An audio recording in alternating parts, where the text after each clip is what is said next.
Sa lahat po ng mga balik manggagawa, meron po tayong maklaim na terminal fee. 550 pesos po ito. Sayang din ito. Pagkatapos nyo po ng immigration at papunta po kayo sa inyong mga boarding gate, may makikita po kayo doon na nakalagay na terminal fee. Ipakita nyo lamang po ang inyong OEC.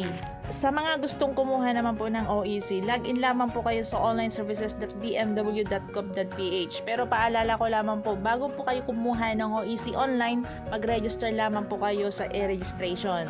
Mas maganda po na nakaregister na po kayo sa e-registration para pagbabalik-balik po kayo ng Pilipinas, kukuha na lamang po kayo ng online OEC. Sa mga gustong kumuha naman po ng OFW record, type nyo lamang po ang ofwrecord.dmw.gov.ph. Para saan ba tong OFW record? Guys, ang OFW record ay one of requirements na hinahanap po ng agency, lalong-lalo na po pag kayo ay ex-abroad.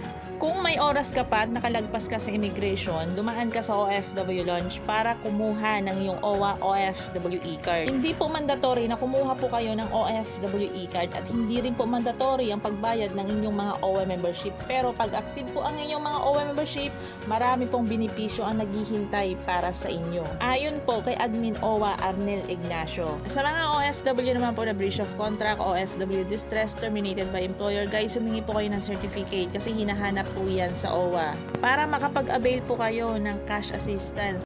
Para po sa mga aplikante papunta po ng Saudi Arabia at yung mga OFW na hindi pa nakakaalam, ito po yung mga apps na kailangan nyong i-download, magagamit nyo po ito.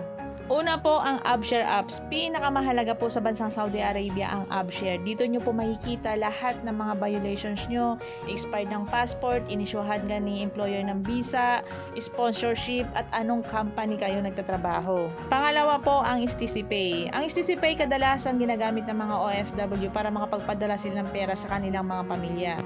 Ginagamit din ito sa mga online shopping.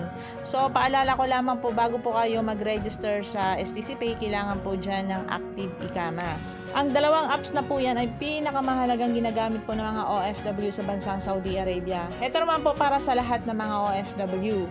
Kailangan po nating i-download ang OWA mobile apps. Bakit? Kasi po dito po natin na-monitor kung active pa ang ating OWA membership. At pwede rin po kayo magbayad online. Dito po sa pangalawa, hindi po ito apps. Isa po itong website ng DMW. Para po sa lahat ng mga gustong kumuha ng OEC online, mag-login lamang po kayo sa dmw.onlineservices.gov.ph po para makakuha po kayo ng OEC online. Pero bago po kayo makakuha ng OEC, kailangan nyo po mag-register sa e-registration. Para po sa karagdagang katanungan, comment down below lamang po para mabasa ko at masagot ko po ang inyong mga katanungan. Ako nga po pala ang inyong lingkod, Joancy Fernandez po, isang OFW advocate.